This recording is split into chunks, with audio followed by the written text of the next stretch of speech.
बिस्मिल्लाहिर्रहमानिर्रहीम, अस्सलाम वालेकुम। इसहाक डार साहब ने तो लुटिया ही डबो दी है। अमेरिका में बैठकर इंटरव्यू में जिस तरह इन्होंने अपनी तरफ से इमरान खान पर जिस तरह के झूठे मुकदमात बनाए गए हैं उनका दिफा करने की कोशिश की है, और आफिया सिद्दीकी के बारे में जो कुछ कह दिया है उस पर अब लोग शदीद तनकीद कर रहे हैं। लोगों का खून खौल उठा है कि आपने क्या हरकत की है। यानी इसहाक डार साहब अमेरिका में जाकर बैठकर कह रहे हैं कि आफिया सिद्दीकी को आपके सिस्टम ने बिल्कुल सही सजा दी है, सारा ड्यू प्रोसेस आपने फॉलो किया है, अदालती निज़ाम आपका बेहतरीन है, आपने बहुत अच्छी उसको सजा दी है 86 साल आफिया सिद्दीकी को।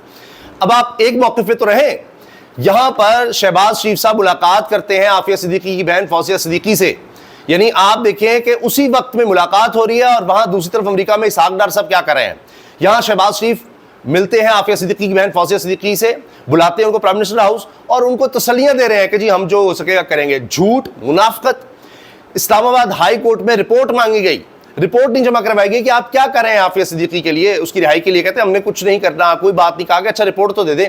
रिपोर्ट तक नहीं आई, उस पर तौहीन अदालत की कार्रवाई का कह दिया जस्टिस सरदार एजाज इसहाक ने, उसको भी रोक दिया गया है। सारी अदालतें मैनेज हैं, अपने काबू में है कि जी चीफ जस्टिस अपना है, कोई मसला नहीं है।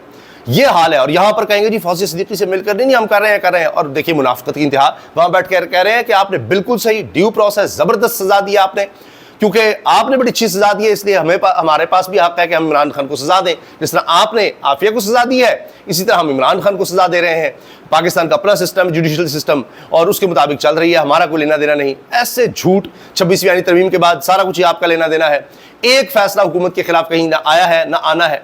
फिर जो हरकतें पाकिस्तान में हो रही हैं पुलिस के जरिए, दीगर इदारों के जरिए, जो यहां पर लूट मार मची हुई है, उफ तौबा।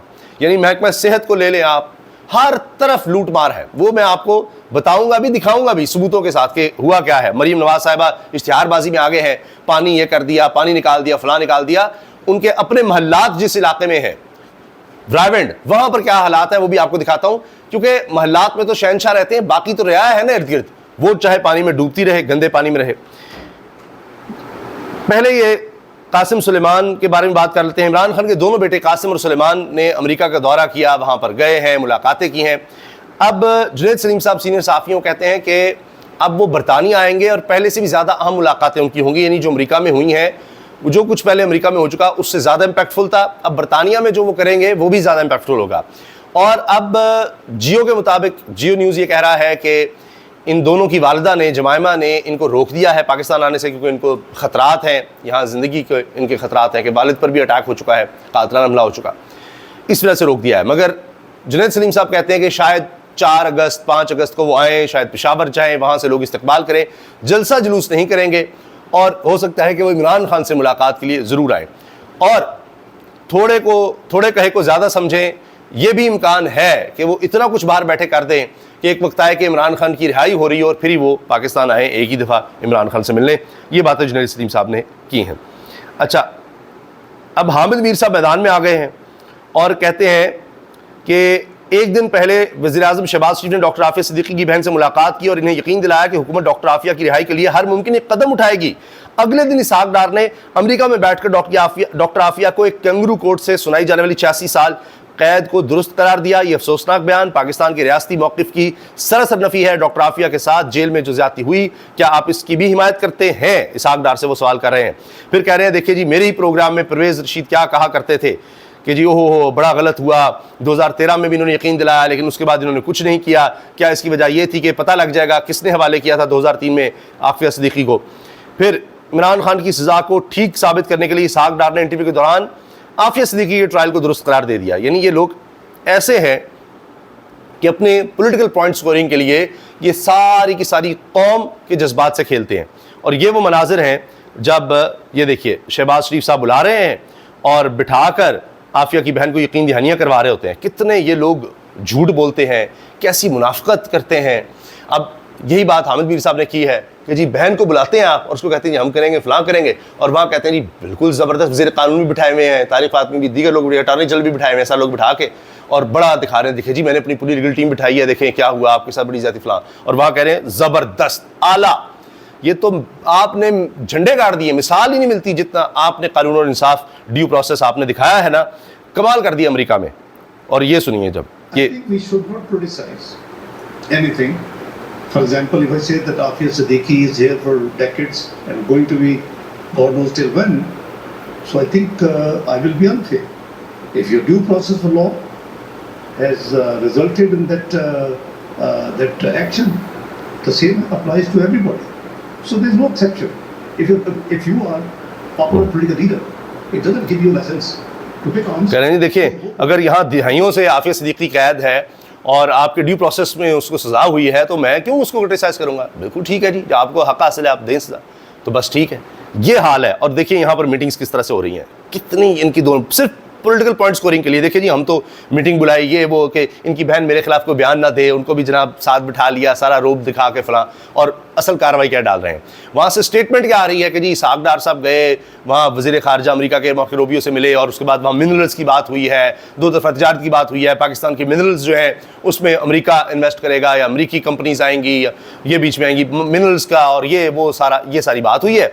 और फिर ये कि जी इमरान खान के बेटे वहाँ पर थे, इसको काउंटर करने के लिए भी वहाँ पर गए हुए थे इसहाक डार, ये सारा कुछ हुआ है। अब आप बताइए कि ये दोहरा मेयार सियासी मकासद किस हद तक इंसान गिरता है इख्तिदार में आकर। ये कुछ वीडियोज़ हैं कि पुलिस पाकिस्तान में क्या करती है। कहते हैं जी ये देखें, हम ख़वातीन के साथ ये देखें, वो घरों में है, बाहर पुलिस आई हुई है, छापे मारे जा रहे हैं, छोटा सा बच्चा गोद में है, वो शीशा तोड़ने की पुलिस वाले कोशिश कर रहे हैं, इस खातून के हाथ में बच्चा भी है। अब क्योंकि मलिक रियाज साहब आजकल ज़ेर अताब हैं, वैसे तो वो बड़े किंग मेकर बनते थे, ये उनके कोई करीबी रिश्तेदार हैं, उनके घर में पुलिस ने रेड किया है, ख़वातीन हैं, वो वारंट का पूछती रहीं, वारंट वगैरह क्या होना था ऐसी की तैसी। ये अब पहले भी उनके कोई करीबी रिश्तेदार गिरफ्तार हुए, अब भी कोई गिरफ्तार किए जा रहे हैं। तो मलिक रियाज साहब जो है वो भी ज़ेर ताब है। हालांकि खबरें आ रही थी कुछ कि जी शायद कोई डील शील हो रही है, लेकिन वो शायद पूरी तरह फाइनल नहीं हो सकी और अब ये हो रहा है। ये भी बड़ी खबर है जी, क्या फैज़ हमीद 9 मई के ट्रायल का सामना करेंगे? अंसार अब्बासी साहब ने जियो न्यूज़ में ये खबर दी है और वो कह रहे हैं कि उनके वकील का भी ये कहना है कि 9 मई के हवाले से कोई चार्ज शीट ही नहीं है, कोई इल्ज़ाम ही नहीं है फैज़ हमीद पर, तो लिहाजा 9 मई के हवाले से कोई चक्कर नहीं है। बाकी ये था कि उन्होंने सियासत में हिस्सा लिया, इस तरह की बातें की, ये अलग था, या 9 मई का केस अलग चलेगा, लेकिन अभी तक कुछ नहीं चल रहा फैज़ हमीद के बारे में। 9 मई का कोई दूर दूर तक केस है ही नहीं। ये अंसार अब्बासी साहब ने खबर दी है, उनके वकील को भी, मियां इशफाक को भी उन्होंने कोट किया है। ये देखिए मरीम नवाज साहिबा जो प्रोजेक्ट लाती हैं इश्तिहारबाजी ही सिर्फ होती है, क्योंकि दुनिया न्यूज़ की खबर है लाहौर से, क्लिनिक ऑन व्हील में मरीजों की बोगस एंट्रियों का इंकशाफ, डिस्ट्रिक्ट कोऑर्डिनेटर ऑफिसर मियां जुबैर का अमले को फेक एंट्रियां करने का ऑडियो मैसेज जारी। फेक एंट्री वाली अद्वियात भी चोरी, ज़ाय कोई जाली एंट्री नहीं हुई सीईओ हेल्थ। अब आप ये देखिए, इश्तिहारबाजी तो कर ली, अब होता क्या है फेक एंट्री के, इसका इलाज किया, इसका इलाज किया, इसका इलाज किया, कोई इलाज नहीं हो रहा, और दवाइयाँ भी दे दी, अब दवाइयाँ भी गायब होंगी। ज़ाहिर इसका इलाज किया हमने, ये दवाई दी, जब कोई इलाज ही नहीं हुआ, किसी मरीज़ को देखा ही नहीं, तो दवाइयाँ क्या खाक देनी थी। ये पंजाब पुलिस का हाल देखिए, ये है मरीम नवाज साहिबा की मिसाली पंजाब पुलिस, उसकी हरकतें देखें। पंजाब पुलिस का कारनामा, 8 माह कबल 26 नवंबर को इस्लामाबाद फायरिंग में शहीद होने वाले तहरीके इंसाफ के कारकुन अनीस शहजाद सत्ती पर इमरान खान की रिहाई के लिए वॉल चौकिंग करने का मुकदमा दर्ज कर लिया है। ये मोहम्मद उमैर ने खबर दी है और भी लोग इसको शेयर कर रहे हैं कि 8 महीने पहले उसको गोलियां मारकर मार दिया गया था, अब उसी पर मुकदमा कर दिया गया है। और अंदाज़ा लगाइए ये 21/7/25 का, और क्या कह रहा है जी वहाँ पर जो पुलिस वाला है, वो कहता है मैं सिक्योरिटी पर मामूर था, थाना सतिया कोटली, जनाब गुजारिश है मैं साजिद महमूद थाना कोटली सतिया तैनात हूँ और मैं ड्यूटी पर था, मेरे सोर्स ने मुझे इतला दी कि इस तरह वॉल चौकिंग कर रहे हैं ये लोग, अनीस शहजाद सत्ती है और इसके भाई, और ये मैं जाकर देखा, मैंने वीडियो भी बना ली, फिर इनको भागते हुए देखा जा सकता है, मेरे पास वीडियो भी है। आप अंदाज़ा लगाएं, मरे हुए नौजवान पर इन्होंने मुकदमा कर दिया। कितने झूठे मुकदमात होंगे जो तहरीक इंसाफ के कारकुनों पर हुए, इससे अंदाज़ा लगाइए कि जो मर गया कब्र उसकी मौजूद है 8 महीने पहले और उस पर वॉल चौकिंग का मुकदमा डाल दिया है। ये हाल है, इतना झूठ है। और ये पकड़े गए हैं लेकिन मानेंगे नहीं, मानेंगे नहीं। एक और देखिए, इनके साथ पकड़े गए हैं, इनको गिरफ्तार करना पड़ा है। ये रावलपिंडी की हदूद में ये वाक़या हुआ और एक लड़की को कत्ल कर दिया गया कि उसने पसंद की शादी की थी और जरगा ही हुआ वहाँ पर। अब जिसने ये जरगा शरगा किया उसमें वो मेन आदमी जो था वो हनीफ अब्बासी साहब का राइट हैंड मैन है।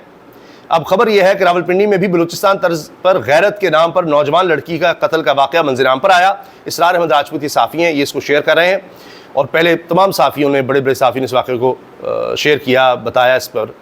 रावलपिंडी के इलाके फ़ौजी कॉलोनी में पेश आया वाक़या बलूचिस्तान तर्ज का हौलनाक वाक़या, जिसमें जवां साल पख्तून लड़की के घर से भागने के जुर्म में कत्ल करके दफना दिया गया। पीर भदाई पुलिस ने इज़्ज़त के नाम पर कत्ल में मुबैना तौर पर मुलव्वस होने के शुबे में वफाकी वज़ीर रेलवे मोहम्मद हनीफ अब्बासी के दस्ते रास्त और PMLN के leader vice chairman union council number 8 फ़ौजी कॉलोनी इस्मतुल्लाह खान को हिरासत में ले लिया। कुछ दिन कबल पख्तून फैमिली से ताल्लुक़ रखने वाली नौजवान लड़की, जिसका नाम नहीं मालूम, घर छोड़कर कश्मीर चली गई थी। बाद में ख़ानदान वालों ने इसको बुलाकर इस पर तशद्दुद किया, इसको कत्ल कर दिया, उसके बाद इसको दफना दिया। फिर क्या केस में वफाकी वज़ीर रेलवे मोहम्मद हनीफ अब्बासी के दस्ते रास्त इस्मतुल्लाह खान को हिरासत में ले लिया और थाने मुंतकिल कर दिया।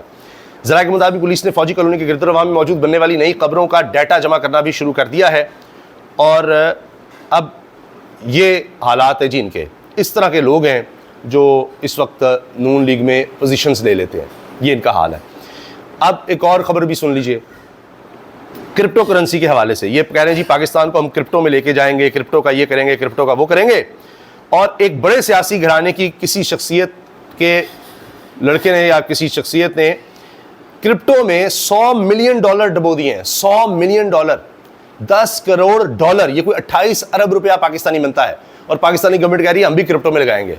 पता नहीं इन्होंने इन अपने बच्चों के लिए लगाने थे, क्या करना था और पता नहीं क्या करेंगे। और ये रायवंड का हाल देख लीजिए।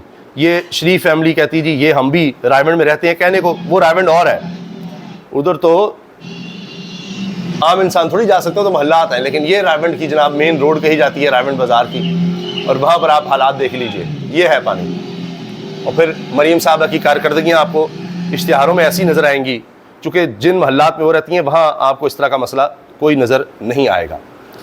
चीनी स्कैंडल पर बड़ा चीखो पुकार हुआ, अरबों रुपए बना लिए जी, और उसमें सारी हुक्मरान ख़ानदान की फैमिलीज़ और दीगर लोग भी हैं। अब घी में भी उसी तरह से पैसे बनाए गए हैं। 150 रुपये फ़ी किलो गरीब लोगों से खींच लिया गया है। अब ये एक नया स्कैंडल है, लेकिन इस पर भी आप देखेंगे मिट्टी डाली जाएगी, कोई कुछ नहीं होगा। सिर्फ क्या हुआ है, एक मीटिंग हुई है और उसमें कहा गया ओहो हो ये जो घी का स्कैंडल है इसको देखने की ज़रूरत है। जिस तरह आपने देखा चीनी स्कैंडल को देखने की ज़रूरत थी, वहाँ भी खांचे यहाँ भी खांचे मारे जा रहे हैं। लोगों को लूटा जा रहा है, अवाम को लूटा जा रहा है, और इक़्तिदार में बैठे लोग ही हैं। चीनी में भी वही हैं, घी में भी वही हैं, इन्हीं के फ्रंटमैन हैं जो हर तरह से पैसा बना रहे हैं। इतना पैसा बना रहे हैं, एक एक किलो पर अगर 150 रुपया बन रहा है तो ये करोड़ों नहीं अरबों रुपया है, अरब रुपया चीनी और घी के माल में ये बनाते चले जा रहे हैं। इससे छापे मारकर पकड़ने की कोशिश करेंगे दुकानदार को, फलां को, ये कर दो वो कर दो। असल जो पैसे बना रहे हैं वो तो खुद बैठे हुए हैं हुकूमत में। इजाज़त दीजिए, अल्लाह हाफ़िज़।